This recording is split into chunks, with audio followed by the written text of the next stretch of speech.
Hi guys, we're Hi. back for another vlog. Yes. How's it going? We hope you liked our other one. Look, we're wearing the same outfit. Oh my gosh, it's a new day. I happen to wear the same outfit. That's not true. We're filming them all on the same day. All right, this is from our friend Erica. Yes, Erica Christensen. Thank you so much for writing. We love you. Oh, we and love you so congrats much. on the new baby. I know. Very all close, very close. Belly pictures are so beautiful. So cute. Okay, so she said I would like to talk about going from the crib to bed and little sibling sleeping arrangements. This is a really good one. This is a really good one. We have a smaller footprint house, and our sleeping arrangements, our kids will eventually be sharing the same room. And we're probably with a trundle bed. But right now, my daughter sleeps in bed with us, and my son sleeps in his room, and then scurries into our room at like 3 a.m. and snuggles right up into bed with me. And then you have them both on top of you like and then that. they're both like this in the middle of the night. I love that. How does Eric feel about it? He likes it, and then when he gets kicked, like this morning I saw him get kicked in the head, and I was like, oh, I'm so sorry. This is definitely me. But when I went from, you said going from the little sibling coming in. from crib to bed situation. Oh yeah. That transition, my son loved his crib. Like I would put him down in the crib at night, and then at some point in the night when I was still breastfeeding him, I would pull him into bed with us.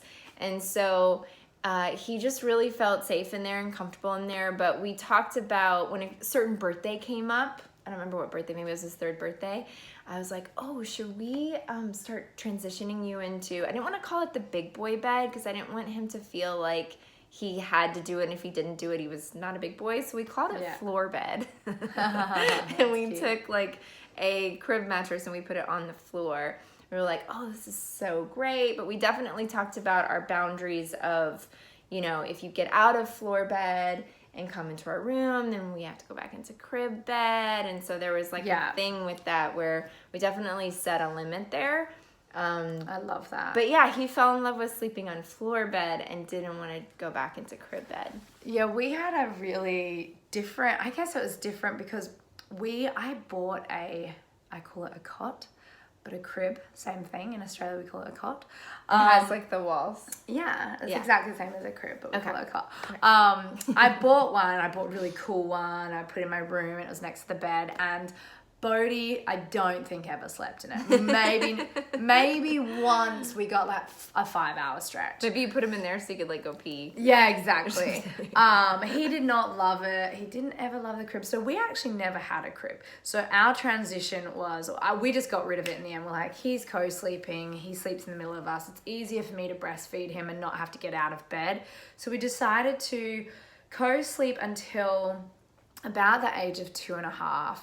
And that's when we got, actually very similar to Sarah, a floor bed. We call it like the Montessori bed, where it's just a mattress in the room, sort of tucked around the corner. Our bedroom has a space in it where it's like around the corner where you can't see the main master bed.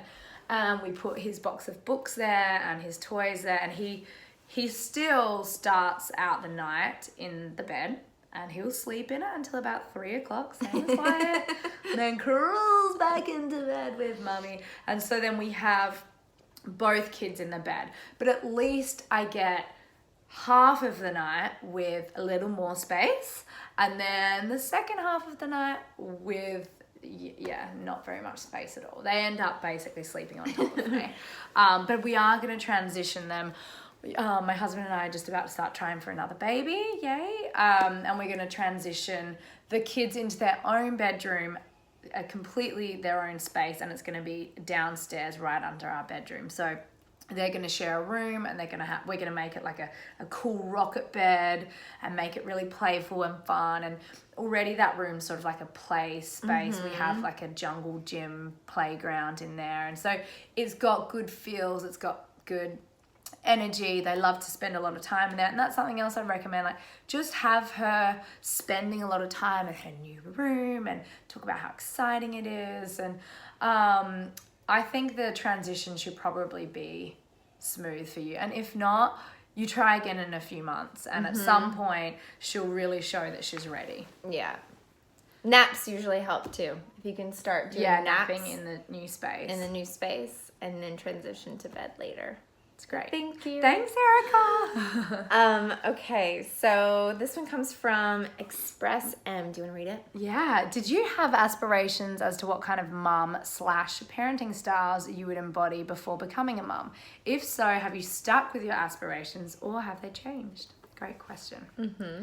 I think before becoming a mum, my only idea of what motherhood looked like was really from my nana. She was a mother to 8 children, including one adopted child, and she was very kind of hands-on, but much more traditional. And so that's all I really knew. And it wasn't until I moved out to America that I was introduced to another style of parenting. And I was introduced to that style of parenting by my husband, Mark, because he was parenting my stepson Isaac in this way when I first met them together. And it was very conscious-minded. They were practicing a parenting philosophy called rye parenting.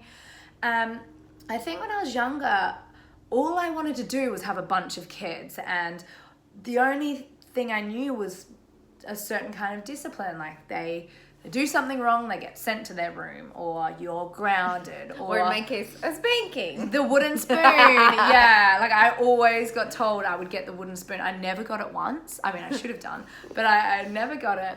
But that's how I grew up. That was the kind of discipline. It was just so different from how it is now. And I think there's been beautiful research into the effectiveness of just gentle discipline, communication, and being open instead of raising your voice, just like coming in and being in tune with them and really trying to understand their perspective and their feelings and talking them through big feelings. So I never had anyone to communicate with me in that way. Did I just do something? No, it doesn't matter. My agent just tried calling me twice in a row, and I was like, "Go away!" And I just put the phone on airplane mode. So David Seltzer, if you're watching, that's what happened. So yeah, now I guess it was a different aspiration. I have a whole new way of looking at parenting, and I love it. I love what I've learned. For me, I grew up in Kentucky, so similar to you, the discipline back then was really different. I mean, I think what I've learned in life in general and from just being parented by my parents is that the most important thing you can give a child is love, right? And then everything else is just bonus. So I think that when I wanted to become a mom, I knew, okay, well, the biggest thing that I know I can do for them is love them. I know I got that. Now I just want to learn as much as I can. So I would, read as much as I could or reach out to friends. And I would listen to people who had already had children and just sort of see how they did it. And I saw how frustrating it was for parents when they didn't have a way to communicate with kids and they would continually be saying the same thing over and over and over again, and it wasn't working. You can see when things don't work, and there's frustration on both sides. The kids don't really get it, and the parents are frustrated because they don't know how to communicate or use the right language, and so for them that works. So I remember being in a Mommy and Me class, which is my number one recommendation to new mothers, is being in Mommy and Me. Yeah. Right when your baby's 5 weeks old, get your butt in there because you learn so much. That's and true, yeah. I had this amazing teacher, and she was very conscious-minded, conscious parenting. For everything that came up, it was just kind of oh, try this or try that. And, if it was sleeping or, if it was when our kids got a little bit older, we needed to set boundaries, she would give us guidelines and help teach us how to communicate with our children. And so I really felt like that's where I learned to my own version of what I wanted to do as a mom. And I was like, great, I'm so glad I'm doing this now because my baby's this big. Yeah. And then I can continue to sort of grow that and flourish that. I took another Mommy and Me that was a rye Mommy and Me, and it was beautiful too. And I think I took pieces from everything Every and just philosophy. sort of added it Do a into big what I wanted mashup. to do. Yeah. So my only thought before becoming a mother is that I knew I would be able to give them my whole heart and like love them, but I didn't know which way I was going to discipline them or what I was going to do or how I was going to communicate. That was just something I learned once I was a mom. Thank you.